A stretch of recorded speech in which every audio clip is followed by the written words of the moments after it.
Hello everyone, welcome to I See Melanie. Today we'll be talking about Interview with the Vampire. Now this is part of my retrospective review series, looking back at all the episodes, taking into account everything that we know from what's been shown in seasons 1 and 2.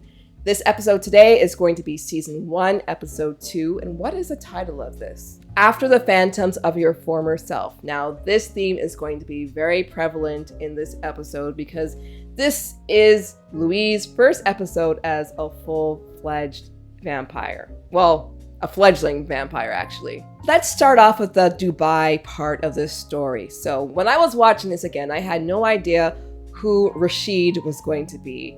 And here we see Daniel looking at some art and he's asking who it is. And Rashid, Armand, says that it is Marius de Romanis. Louis covets the rare art. So we know that Marius is Armand's maker, and we also know that Marius used Armand as a slave, and also he pimped him out, essentially.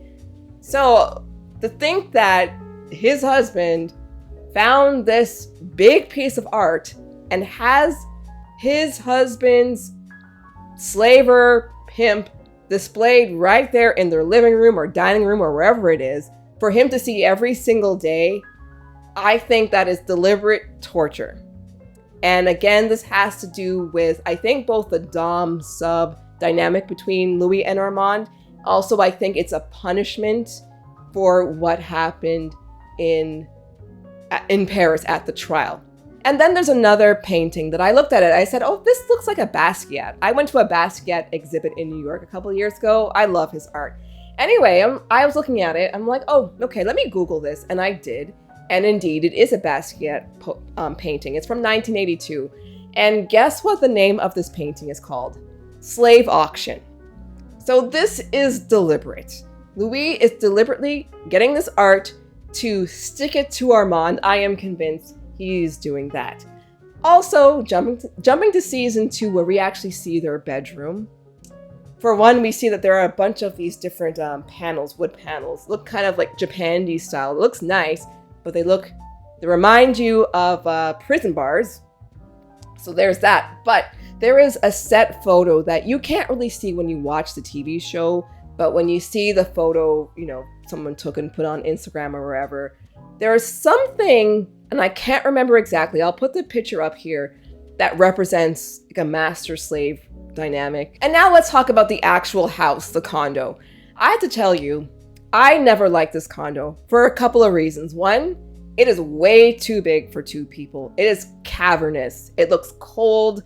It's uninviting. I really don't like that place. And now that Armand is gone at the end of season 2, I want Louis to find a new place to live. I really, really hate this condo.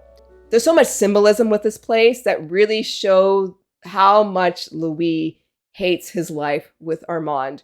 For one, it's a high rise, and so it sways as, tall buildings are built to do. And it makes a noise, and they call it the groan. So there are many reasons why people groan, but a lot of them have to do with either boredom or pain or discomfort.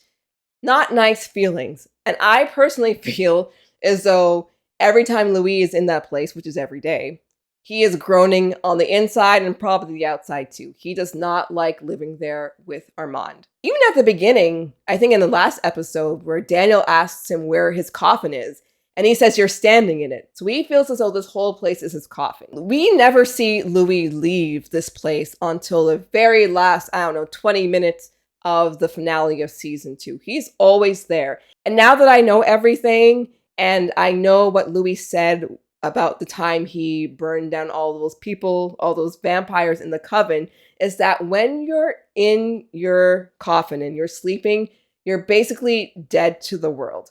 And he said that this place is his coffin. So he feels dead. Because, kind of broadly speaking, he is just bored with Armand.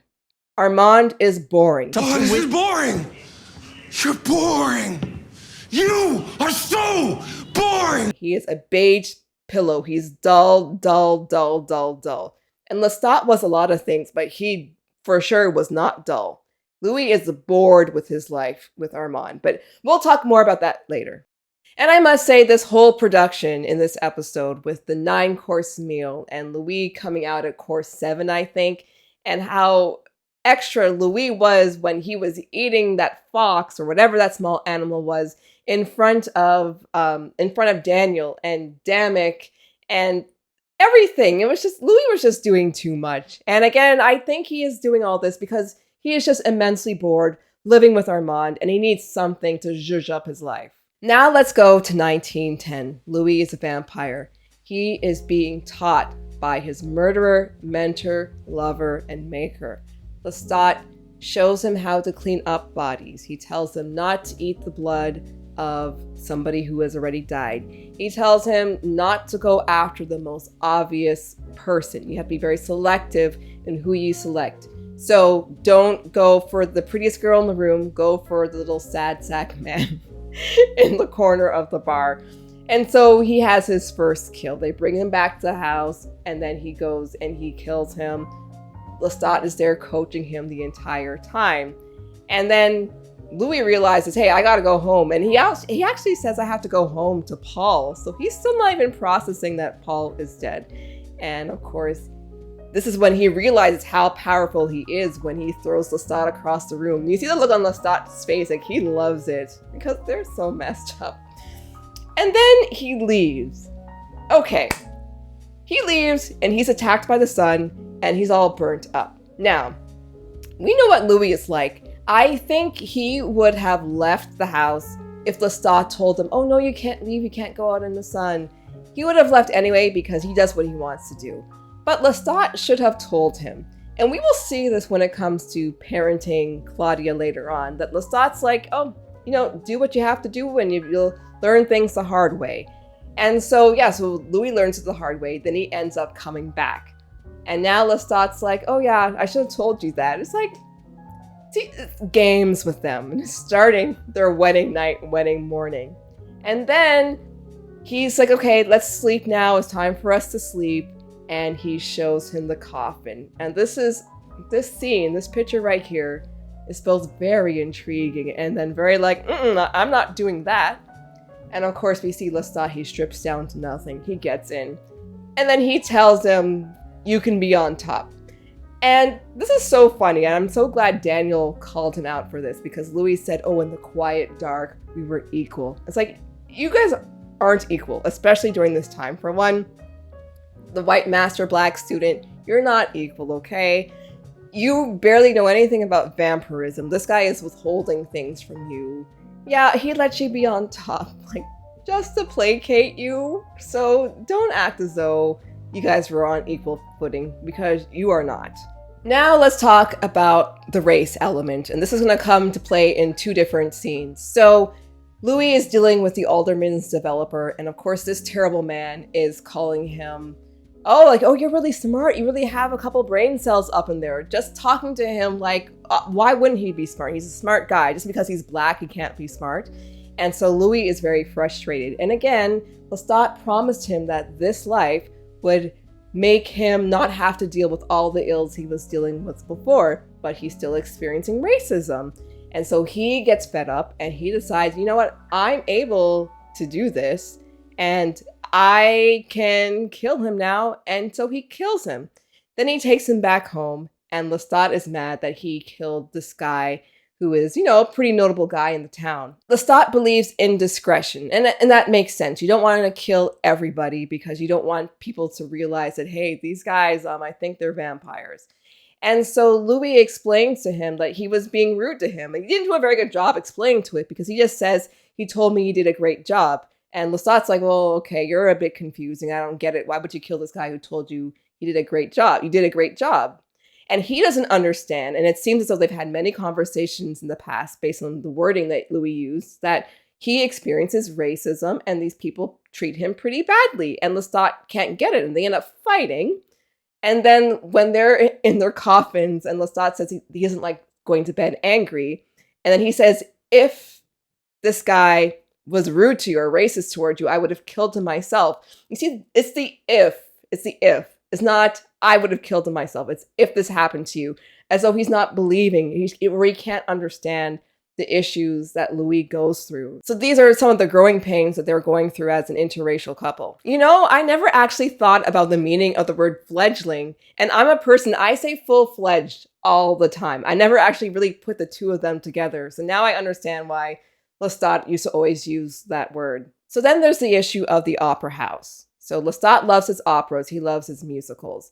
And Louis is not having the best of days this particular night. And he says that as a treat to Louis and for them as a couple, because he's been neglecting the romance, let's have this nice night at the opera house and pretend like we're going to Rome. But this particular opera house is in the segregated part of town. So Louis has to act like he's his butler for them to even sit together.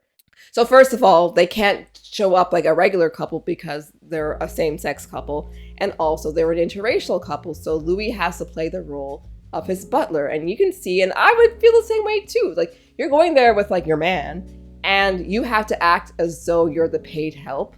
And you have to stand up and wait for the lights to go down before you can sit next to him. And that's just not right. And it's things like that I find Lestat can be insensitive. And I don't think Lestat is doing this purposely to make Louis feel uncomfortable in these situations. I just don't think he can understand that Louis's experience is different from his. Let's talk about family now. So Louis and Lestat go to the de Pointe-du-Lac estate to visit the family before they enjoy their little Christmas play.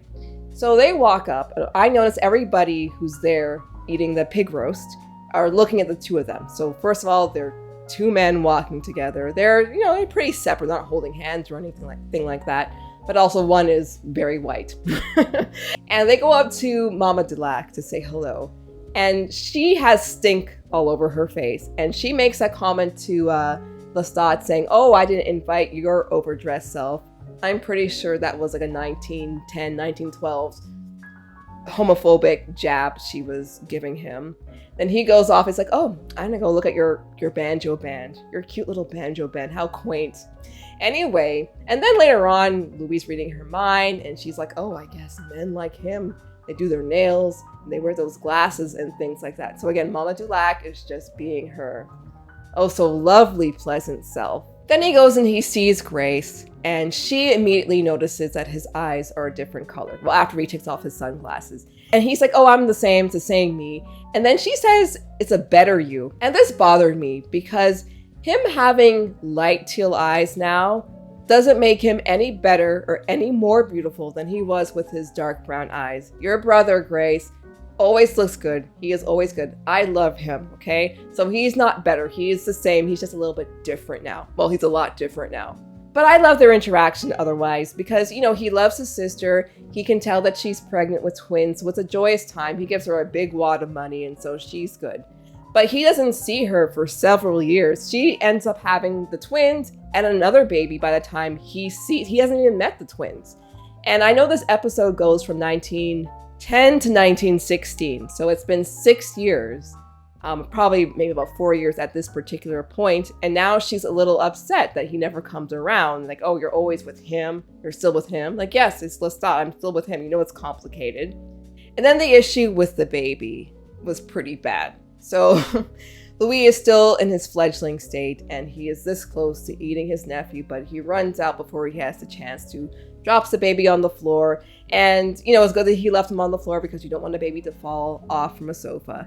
And this really bothers him because he feels like he's a failure. He tells Lestat, "You should throw me in the incinerator and make another one." But Lestat's like, there's nobody else like you, even though you can be really annoying sometimes and you test my patience. I love you and you're so good and I wouldn't have it any other way. And at this point, Louis mentions that he's never going to have any sons or daughters. And Lestat says, "I'm your family." So this brings up a lot of things. So it must be very weird being a vampire, being a humanoid.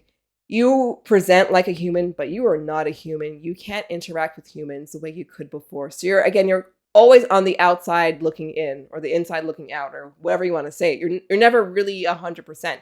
You've got one other person in your life who can be your person to go to. Like, he's your husband, he is your teacher, he has a lot more power than you, physically, metaphorically.